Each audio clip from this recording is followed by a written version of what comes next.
Halo, assalamualaikum. Kembali lagi ke video pembelajaran saya. Kali ini saya akan melanjutkan video yang sebelumnya yang saya sertakan di deskripsi link videonya. Kali ini kita akan membahas pada poin yang B dengan C, karena poin B dan C itu saling berkaitan. Baiklah, kali ini kita akan membahas tentang poin yang B, yaitu buatlah distribusi frekuensi data tersebut dengan 5 kelas. Yang pertama, kita harus menentukan rentang. Apa itu rentang? Rentang biasanya dilambangkan dengan huruf R besar. Cara mencari rentang, R sama dengan data terbesar dikurang data terkecil.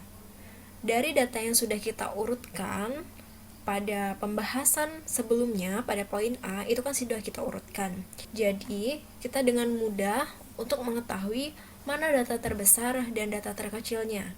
Data terbesarnya yaitu ada di nilai 57, sedangkan data terkecilnya itu ada di nilai 12, sehingga rentangnya didapat 57 dikurang 12, maka hasilnya R sama dengan 45.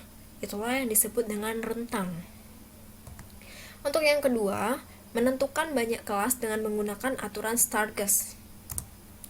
Dengan rumus, banyak kelas dilambangkan dengan K sama dengan 1 ditambah 3,3 log N. N itu sebagai banyak data.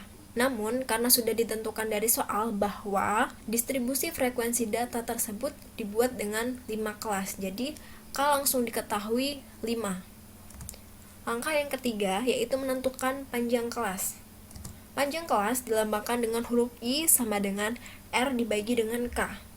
R-nya kita udah dapat, K-nya udah dapat, berarti kita langsung bagi.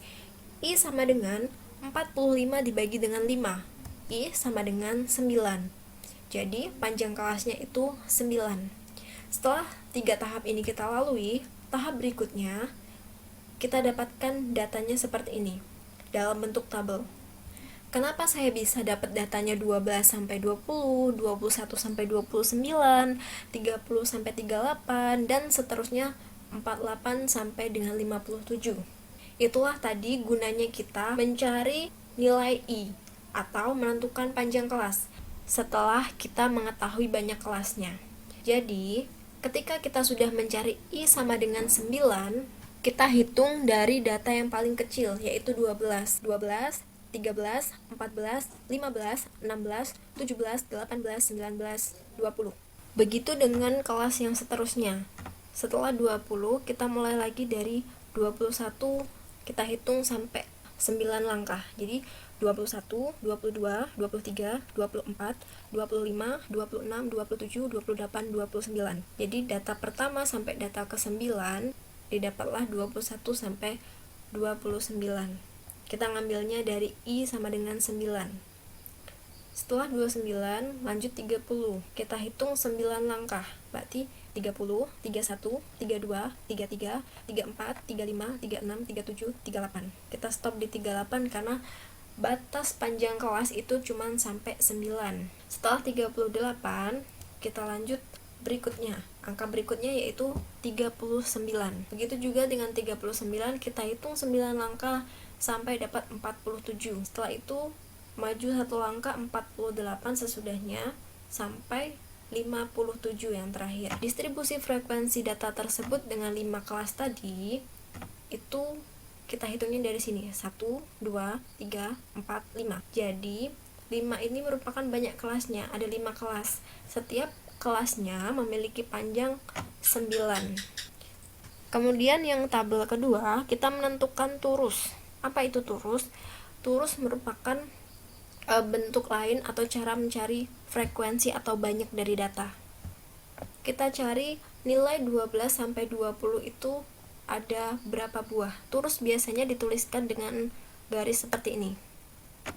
12-nya ada 2, kemudian 14 ada 1, 15 ada 2, 18 ada 1, 19 ada 1, 20-nya ada 2. Kita lihat dari nilai yang di sini ya. Udah sampai sini. Kemudian kita lanjut lagi, nilai 21 sampai 29. 21 ada 1, 22-nya ada 2. Kemudian 23-nya ada 2. Maaf ya kalau misalnya menggambarkan terusnya kurang rapi. Kemudian 24-nya ada 2. 25-nya 1. 26-nya ada 3. 1, 2, 3. 27-nya ada 4. 1, 2, 3, 4. 28-nya nggak ada, langsung ke 29-nya ada 2. Setelah itu kita cari nilai 30 sampai 38 pada data yang di sini tuh ada berapa sih? 31 ada 1, 31 juga ada 1, 33 ada 1, 34 cuma 1, 35-nya ada 4. 1, 2, 3, 4. 38-nya ada 1. Lanjut, nilai 39 sampai 47. 39 nggak ada, jadi langsung lanjut ke 40. 40 ada 1, 42 ada 1, 43 ada 1, 44 ada 1. Kemudian untuk rentang nilai 48 sampai 57 itu cuma ada 1. Oke, seperti ini cara menggambarkan torus. Setelah kita mendapatkan torus, kita tinggal tulis frekuensinya saja. Jadi nilai 12 sampai 20 itu memiliki frekuensi 9, atau kemunculan nilainya itu ada 9. 21 sampai 29 ada 17, 30 sampai 38 ada 9, 39 sampai 47 ada 4, dan 48 sampai 57 ada 1. Oke, lanjut. Kita ke poin yang C. Hitunglah rata-rata, median, dan modus dari data yang sudah dikelompokkan pada poin B.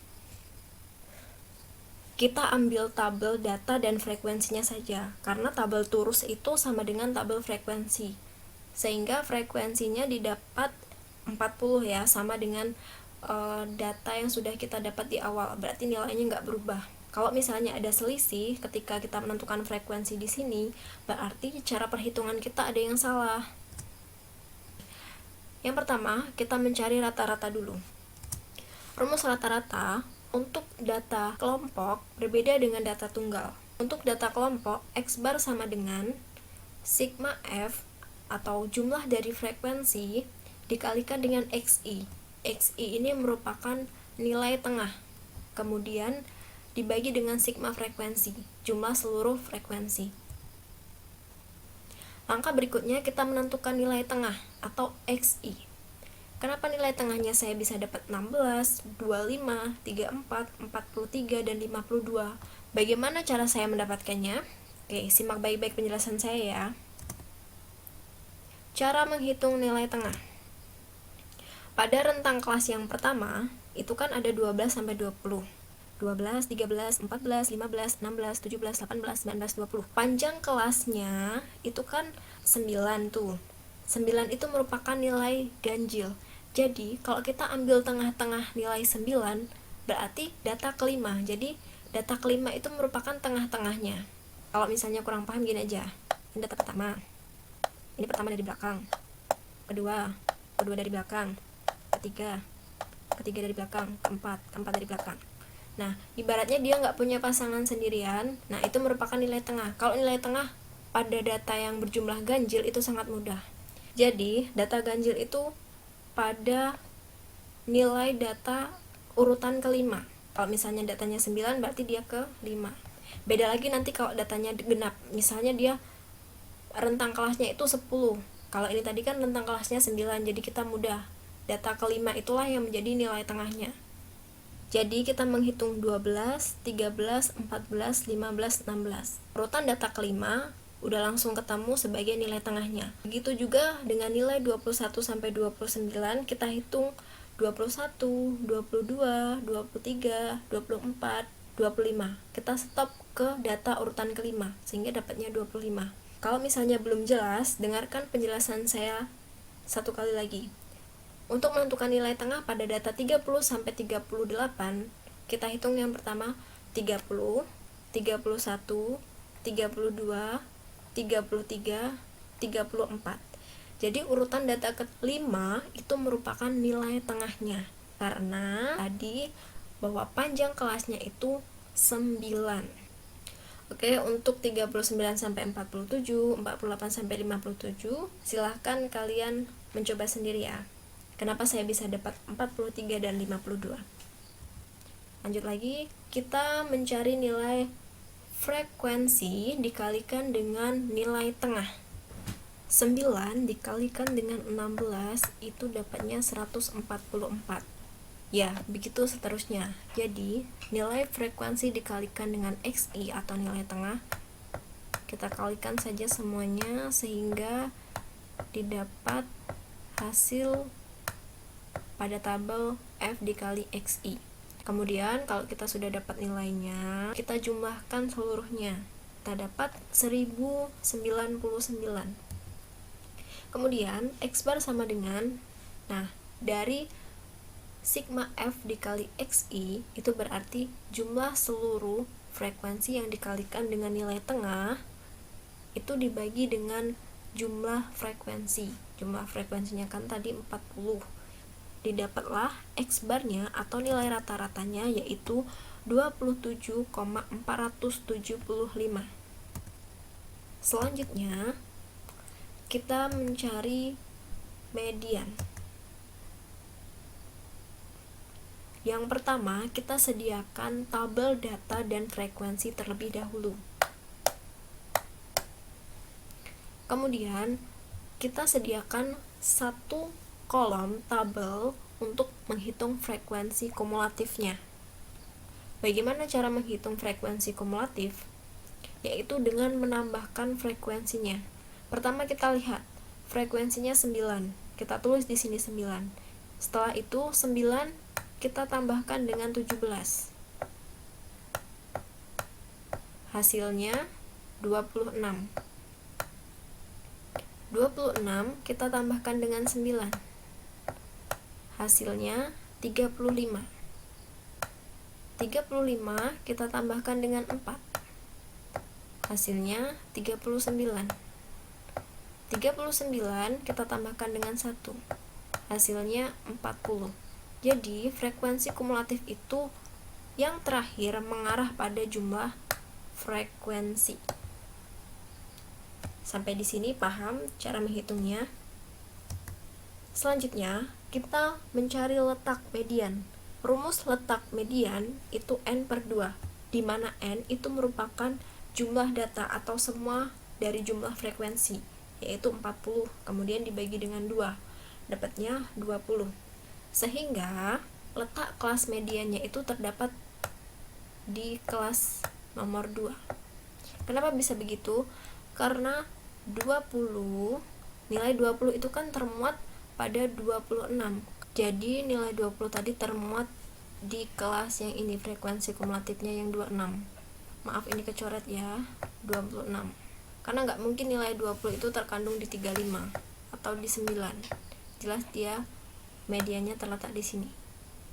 Kita tuliskan median. Kemudian, langkah selanjutnya, median atau biasa dilambangkan dengan ME atau ditulis dengan ME saja. Rumusnya yaitu ME sama dengan TB ditambah buka kurung N/2 dikurang FK. FK ini frekuensi kumulatif dibagi dengan frekuensi, kemudian dikali dengan P. P ini merupakan panjang kelas, atau yang biasa kita sebut, yang udah kita cari, nilai dari I. I tadi kita dapat 9 kan. Apa itu tepi bawah? Tepi bawah atau biasa disingkat dengan TB yaitu tepi bawah dikurang 0,5. Ketika kita sudah menemukan di mana letak kelas median, letaknya di sini ya, yang di nomor 2. Maka tepi bawahnya yaitu nilai yang paling kecilnya yaitu 21 dikurangkan dengan 0,5 sehingga didapat 20,5. Begitulah cara mencari TB atau tepi bawah. Selanjutnya kita masukkan ke dalam rumus. ME sama dengan TB kita ganti dengan 20,5 ditambah N/2. N/2 tadi sudah kita cari sebagai letak median. 20 hasilnya. 20 dikurang FK. FK di sini 9. Kenapa 9 padahal yang kita lingkari kelas median? Ya, alasan kita memilih FK-nya 9 karena yang dituliskan memang yang frekuensi pada kelas atasnya. Ini sebagai FK. Jadi ketika nilai mediannya itu di 35, berarti FK-nya yang kita tuliskan pada rumus 26. Pokoknya kita ambil yang di atasnya karena itu sudah ketentuan. Dibagi dengan frekuensi. Frekuensi pada kelas median itu berapa sih? Yaitu 17. Kemudian panjang kelas seperti yang sudah saya katakan bahwa I bernilai 9. Kemudian ME sama dengan 20,5 ditambah 20 dikurang 9, 11 per 17 dikali dengan 9. ME sama dengan 20,5 ditambah 11 dikali 9 itu 99 dibagi dengan 17. Sehingga ME sama dengan 20,5 ditambah 5,82. Didapatlah ME sama dengan 26,32. Jadi, nilai median pada data kelompok yaitu 26,32. Next. Yang terakhir kita menghitung modus. Tetap kita menggunakan tabel data dan tabel frekuensi. Modus atau biasa yang disingkat dengan MO. Rumusnya yaitu MO sama dengan TB ditambah buka kurung D1 dibagi D1 ditambah D2 tutup kurung dikali P. Tepi bawahnya kita cari TB-nya dulu. Kita lihat frekuensi yang paling besar pada semua kelas itu terletak di 17, frekuensi yang paling besar. Jadi, mencari modus itu mencari frekuensi yang paling banyak, yaitu di 17. Sehingga TB-nya di 21. Kita ambil nilai yang paling depan. 21 dikurang 0,5 itu hasilnya 20,5. Nah, kemudian apa sih itu D1 dan D2? D1 itu merupakan frekuensi kelas modus. Frekuensi kelas modus tadi 17 ya. Dikurang dengan frekuensi sebelum kelas modus. Sebelum kelas modus berarti 9. Itu nyari D1. Kalau nyari D2 bagaimana? Untuk D2 sama dengan frekuensi kelas modus dikurang dengan frekuensi setelah kelas modus. Berarti 17 dikurang dengan 9. D1 frekuensi kelas modus 17 ya. Dikurang dengan frekuensi sebelum kelas modus. Berarti ini 9. Dan D2-nya frekuensi kelas modus dikurang frekuensi sesudah kelas modus, dikurang 9 juga. Kebetulan sebelum dan sesudah kelas modus itu sama-sama 9. Kita masukkan ke rumus MO sama dengan TB tepi bawahnya udah kita ketahui 20,5 ditambah D1. D1 kita dapat 8 dibagi dengan D1 ditambah D2. 8 ditambah 8 kemudian dikalikan dengan panjang kelas 9. MO sama dengan 20,5 ditambah 8 per 16 dikali 9. MO sama dengan 20,5 ditambah 1 per 2. 1 per 2 ini merupakan bentuk sederhana dari 8 per 16. Kita sama-sama bagi dengan 8. 8 bagi 8 dapat 1. 16 bagi 8 dapat 2 dikalikan dengan 9. MO sama dengan 20,5 ditambah setengah dikalikan dengan 9 itu kan dapatnya 4,5. Sehingga MO sama dengan 25. Jadi, nilai modus pada data kelompok ini bernilai 25. Untuk penjelasan video pada poin D, saya sertakan link di deskripsi ya. Selamat menonton. Terima kasih.